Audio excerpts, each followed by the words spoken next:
Killing star ದರ್ಶನ್ಗೆ ಈಗ surgery ಬೇಡವಾಗಿದೆ. Operation ಮಾಡಿಸೋದಕ್ಕೆ Darshan ಹಿಂದೇಟನ್ನ ಹಾಕ್ತಾ ಇದ್ದಾರೆ. 6 ವಾರಗಳು ಕಳೆದೇ ಹೋಯ್ತು. ಆ 6 ವಾರಗಳ ಅವಧಿಯಲ್ಲೂ ಕೂಡ ಯಾವುದೇ ಸರ್ಜರಿ ಇಲ್ಲ. ಈಗ ರೆಗ್ಯುಲರ್ ಬೇಲ್ ಕೂಡ ಸಿಕ್ಕಾಗಿದೆ. ಈಗ ಸರ್ಜರಿಯ ಅಗತ್ಯ ಕೂಡ ಇಲ್ಲದಂತಾಗಿದೆ. ಇವತ್ತೇ ಬಿಜಿಎಸ್ ಆಸ್ಪತ್ರೆಯಿಂದ ಹಾಗಾದ್ರೆ ಡಿಸ್ಚಾರ್ಜ್ ಆಗ್ತಾರಾ? ಬೆನ್ನು ನೋವು ಚಿಕಿತ್ಸೆಗಾಗಿ ಆಸ್ಪತ್ರೆಗೆ ದಾಖಲಾಗಿದ್ದಾರೆ. ಆದ್ರೆ ಸರ್ಜರಿ ಮಾಡಿಸ್ತಾ ಇಲ್ಲ. ಸರ್ಜರಿ ಮಾಡಿಸ್ಕೊಳ್ಳದೆ ಆಸ್ಪತ್ರೆಯಲ್ಲಿ ಕಾಲಹರಣ ಮಾಡಿದ್ದಾರೆ. 6 ವಾರಗಳಿಂದ ಫಿಸಿಯೋಥೆರಪಿ, ಅದರ ಜೊತೆಯಲ್ಲಿ ಡಿಸ್ಚಾರ್ಜ್ ಆದ್ಮೇಲೆ ಆರ್ ನಗರ ಮನೆಗೆ ಬರ್ತಾರಾ ಅನ್ನುವಂತ ಪ್ರಶ್ನೆಯೂ ಕೂಡ ಈಗ ಕಾಡ್ತಾ ಇದೆ. ಸರ್ಜರಿ ಇಲ್ಲ ಅನ್ನುವಂತ ಮಾಹಿತಿ, ಆಸ್ಪತ್ರೆಯಲ್ಲೇ ಇರುವಂತ ಸಾಧ್ಯತೆ ಕೂಡ ಇಲ್ಲ. ಹಾಗಾಗಿ ಡಿಸ್ಚಾರ್ಜ್ ಆಗುವಂತ ಸಾಧ್ಯತೆ ಇದೆ ಅನ್ನುವಂತ ಮಾಹಿತಿ ಲಭ್ಯವಾಗ್ತಾ ಇದೆ. ಆ ನಿಟ್ಟಿನಲ್ಲಿ ಇವತ್ತೇ ಡಿಸ್ಚಾರ್ಜ್ ಆಗ್ತಾರೆ ಅನ್ನುವಂಥ ಮಾಹಿತಿ ಕೂಡ ಲಭ್ಯವಾಗ್ತಾ ಇದೆ. ಅದರ ಜೊತೆಯಲ್ಲಿ ಆರ್ ನಗರದ ಮನೆಗೆ ಇವತ್ತೇ ಬರ್ತಾರಾ ಹಾಗಾದರೆ ಅನ್ನುವಂಥ ಪ್ರಶ್ನೆಯೂ ಕೂಡ ಇರೋದು. 1.5 ತಿಂಗಳಾಯಿತು. 1.5 ತಿಂಗಳಿಂದ ಸರ್ಜರಿ ಮಾಡಿಸಿಲ್ಲ.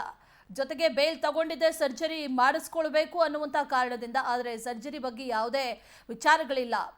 ಡಾಕ್ಟರ್ಸ್ ಕೂಡ ಅದರ ಬಗ್ಗೆ ಯಾವುದೇ ರೀತಿಯ ವಿಚಾರಗಳನ್ನು ಹೇಳಿಲ್ಲ. ಹಾಗಾಗಿ ಸರ್ಜರಿ ಮಾಡಿಸೋದು ಬಹುತೇಕ ಡೌಟ್ ಅನ್ನುವಂಥ ಮಾಹಿತಿ ಕೂಡ ಇದೆ. ಮತ್ತಷ್ಟು ಡೀಟೇಲ್ಸನ್ನು ನೀಡ್ತಾರೆ ನಮ್ಮ ಪ್ರತಿನಿಧಿ ವೆಂಕಟೇಶ್. ನೇರ ಸಂಪರ್ಕದಲ್ಲಿ ಜಾಯಿನ್ ಆಗ್ತಾ ಇದ್ದಾರೆ. ವೆಂಕಟೇಶ್, ಸರ್ಜರಿ ಮಾಡಿಸೋದು ಬಹಳ ಡೌಟ್, ಅದರ ಜೊತೆಯಲ್ಲಿ ಡಿಸ್ಚಾರ್ಜ್ ಆಗ್ತಾರೆ ಅನ್ನುವಂಥ ಮಾಹಿತಿ. ಯಾವಾಗ ಡಿಸ್ಚಾರ್ಜ್ ಆಗಬಹುದು? ಡಿಸ್ಚಾರ್ಜ್ ಆದ ನಂತರದಲ್ಲಿ ಮುಂದೆ ಎಲ್ಲಿ ಹೋಗ್ತಾರೆ? ಅದ್ರ ಬಗ್ಗೆ ಏನೇನು ಡೀಟೇಲ್ಸ್ ಇದೆ ವೆಂಕಟೇಶ್? ಅಶ್ವಿನಿ, ಮಧ್ಯಂತರ ಜಾಮೀನನ್ನು ಪಡೆದುಕೊಂಡಂಥ ಸಂದರ್ಭದಲ್ಲಿ ಅವರು ನೇರವಾಗಿ ಅವರ ಪತ್ನಿ ಮನೆಗೆ ಹೋಗಿದ್ರು. ಅಲ್ಲಿಂದ ಬಿಜಿಎಸ್ ಆಸ್ಪತ್ರೆಗೆ ಬಂದು ಚಿಕಿತ್ಸೆಗೆ ಕೂಡ ಒಳಗಾಗಿದ್ರು. ಈಗ 6 ವಾರಗಳ ಬಳಿಕ ಅವರ ಚಿಕಿತ್ಸೆ ಕೂಡ ಹಾಗೆ ಮುಂದುವರಿತಾ ಇದೆ. ಫಿಸಿಯೋಥೆರಪಿಯನ್ನು ಮಾಡ್ತಾ ಇದ್ದಾರೆ. ಪರ್ಯಾಯವಾಗಿ ಕೆಲವೊಂದು ಟ್ರೀಟ್ಮೆಂಟ್ಗಳನ್ನು ಕೊಡುವಂಥ ಕೆಲಸವನ್ನು ಕೂಡ ಬಿಜಿಎಸ್ ಆಸ್ಪತ್ರೆ ವೈದ್ಯರು ಕೂಡ ಮುಂದುವರಿಸಿದ್ದಾರೆ. ಅವರು ಮಧ್ಯಂತರ ಜಾಮೀನನ್ನು ಪಡೆದಂಥ ಸಂದರ್ಭದಲ್ಲಿ ಆಪರೇಷನನ್ನು ಮಾಡಿಸ್ಕೊಳ್ಬೇಕಿತ್ತು. ಆ ವರದಿಗಳನ್ನು ಕೂಡ ನ್ಯಾಯಾಲಯಕ್ಕೆ ಸಬ್ಮಿಟ್ ಮಾಡಬೇಕಾಗಿತ್ತು. ಈಗ ರೆಗ್ಯುಲರ್ ಬೇಲ್ ಸಿಕ್ಕಿರೋದ್ರಿಂದಾಗಿ ಅದರ ಒಂದು ಅವಶ್ಯಕತೆ ಕೂಡ ಅವ್ರಿಗಿರೋದಿಲ್ಲ. ಅವರ ಒಂದು ವೈಯಕ್ತಿಕ ವಿಚಾರ ಆಗಿದೆ ಈಗ ಆಪರೇಷನ್ ಮಾಡಿಸ್ಕೊಳ್ಳೋದು ಮತ್ತು ಬಿಡುವಂತಹ. ಒಂದು ವೇಳೆ ಏನಾದರೂ ಅವರು ಆಪರೇಷನ್ ಮಾಡಿಸ್ಕೊಂಡಿದ್ದೆ ಆದರೆ ಮುಂದಿನ ಅವರ ಜೀವನಕ್ಕೂ ಸಾಕಷ್ಟು ತೊಂದರೆ ಆಗುವ ಸಾಧ್ಯತೆಗಳಿರುತ್ತೆ.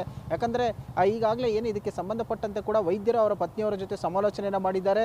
ಸದ್ಯದ ಮಟ್ಟಿಗೆ ಅವರ ಆರೋಗ್ಯದಲ್ಲಿ ಸ್ಥಿರತೆ ಕಾಣ್ತಾ ಇದೆ. ಆದರೆ ಯಾವುದೇ ರೀತಿಯ ಸಮಸ್ಯೆ ಇಲ್ಲ. ಆದರೆ ಮುಂದೊಂದು ದಿನ ಇದು ಆಪರೇಷನ್ ಮಾಡಬೇಕಾದಂಥ ಅನಿವಾರ್ಯತೆ ಬಂದರೂ ಕೂಡ ಯಾವುದೇ ಆಶ್ಚರ್ಯ ಇಲ್ಲ. ಹಾಗಾಗಿ ಸಾಧ್ಯವಾದಷ್ಟು ಮಟ್ಟಿಗೆ ಕೂಡ ಒಂದು ಫಿಸಿಯೋಥೆರಪಿ ಮತ್ತು ಕನ್ಸರ್ವೇಟಿವ್ ಏನು ಟ್ರೀಟ್ಮೆಂಟ್ ಇದೆ ಅದರ ಮೂಲಕವೇ ಗುಣಪಡಿಸುವಂಥ ಕೆಲಸಕ್ಕೆ ನಾವು ಮುಂದಾಗ್ತಾ ಇದ್ದೇವೆ. ಆದರೆ ಅದು ಎಷ್ಟು ದಿನ ಅದು ಟ್ರೀಟ್ಮೆಂಟನ್ನು ಕೊಡಬೇಕು ಅನ್ನೋದು ಅವರ ಮನೆಯವರು ಫೈನಲ್ ಮಾಡಬೇಕಾಗುತ್ತೆ ಅಂತ ಹೇಳಿ. ಒಂದು ವೇಳೆ ಏನಾದರೂ ಇವತ್ತು ಅವರು ನಾವು ಮನೆಯಲ್ಲಿ ಈಗ ಏನು ಆಸ್ಪತ್ರೆಯಲ್ಲಿ ಚಿಕಿತ್ಸೆಗಳು ಮುಂದುವರಿತಾ ಇದೆ ಅದನ್ನು ಮನೆಯಲ್ಲೇ ಕೂಡ ಮುಂದುವರಿಸ್ಕೊಳ್ಬೋದು ಅಂತ ಏನಾದರೂ ಹೇಳಿದ್ದೆ ಆದರೆ ಅವ್ರನ್ನ ಡಿಸ್ಚಾರ್ಜ್ ಮಾಡುವ ಸಾಧ್ಯತೆ ಕೂಡ ಇರುತ್ತೆ. ಆದರೆ ಈಗ ದರ್ಶನ್ ಅವರು ಆಸ್ಪತ್ರೆ ಒಳಗಡೆ ಕೂಡ ಟ್ರೀಟ್ಮೆಂಟನ್ನು ಪಡೆದುಕೊಳ್ತಾ ಇದ್ದಾರೆ. ಸೊ ಅವರು ಕೂಡ ಅದಕ್ಕೆ ಯೋಚನೆಯನ್ನು ಮಾಡಬೇಕಂದ್ರೆ ವೈದ್ಯರು ಸೂಚಿಸಿದಂತೆ ನಡ್ಕೊಂಡಿದ್ದೇ ಆದರೆ ಅವರು ಮನೆಯಲ್ಲಿ ಕೂಡ ಇದೇ ರೀತಿಯಾದ ಟ್ರೀಟ್ಮೆಂಟನ್ನು ಕೂಡ ಮುಂದುವರಿಸ್ಕೊಳ್ಬೋದು. ಹಾಗಾಗಿ ಡಿಸ್ಚಾರ್ಜ್ ಮಾಡೋದಕ್ಕೂ ಕೂಡ ವೈದ್ಯರು ಮುಂದಾಗ್ಬೋದು. ಆಗ ಅವರು ಡಿಸ್ಚಾರ್ಜ್ ಆದ ನಂತರ ಎಲ್ಲಿಗೆ ಹೋಗ್ತಾರೆ ಅನ್ನೋದು ಕೂಡ ಇಂಪಾರ್ಟೆಂಟ್ ಆಗುತ್ತೆ. ಯಾಕಂತಂದರೆ ಮನೆಯಲ್ಲಿ ಅವ್ರನ್ನ ಆರೈಕೆ ಮಾಡೋದಕ್ಕೂ ಕೂಡ ಯಾರಾದರೂ ಇದ್ದಾರಾ ಏನು ಅನ್ನೋದು ಕೂಡ ಗೊತ್ತಾಗಬೇಕು. ಯಾಕಂದರೆ ಈಗ ಪತ್ನಿ ಮನೆಯಲ್ಲಿ ಇದ್ದಂಥ ಸಂದರ್ಭದಲ್ಲಿ ವಿಜಯಲಕ್ಷ್ಮಿ ಅವರು ಇರ್ಬೋದು ಮತ್ತು ಅವರ ಮಗ ಇರ್ಬೋದು, ಅವರ ಕೇರ್ ಟೇಕರ್ಸ್ ಇರ್ಬೋದು, ಅವರು ಕೂಡ ಅದನ್ನು ನೋಡ್ಕೊಳ್ಳೋ ಸಾಧ್ಯತೆ ಇರುತ್ತೆ. ಈಗ ಮನೆಗೆ ಹೋಗಿ 6 ತಿಂಗಳ ಕಳೆದಿರಬಹುದು, ಆದರೆ ಅವರು ಮನೆಗೆ ಹೋಗ್ತಾರ ಅನ್ನೋಂಥ ಪ್ರಶ್ನೆ ಕೂಡ ಇಲ್ಲಿ ಮುಂದಾಗ್ತಿರುವಂಥದ್ದು. ಜೊತೆಗೆ ಇನ್ನು ಷರತ್ತುಬದ್ಧ ಜಾಮೀನನ್ನು ಮಂಜೂರು ಮಾಡಿದಂಥ ಸಂದರ್ಭದಲ್ಲಿ ಕೂಡ ನ್ಯಾಯಾಲಯದ ವ್ಯಾಪ್ತಿಯಿಂದ ಹೊರಗಡೆ ಹೋಗಬಾರ್ದು ಅಂತ ಹೇಳಿ ಕೂಡ ಈಗ ಷರತ್ತನ್ನು ವಿಧಿಸಿರೋದ್ರಿಂದಾಗಿ ಅವರು ಆಸ್ಪತ್ರೆಯಿಂದ ಡಿಸ್ಚಾರ್ಜ್ ಆದ ನಂತರ ಮನೆಗೆ ಹೋಗಬೇಕಾದಂಥ ಅನಿವಾರ್ಯತೆ ಕೂಡ ಇರುವಂಥದ್ದು. Ashwini. Okay Venkatesh, thank you details.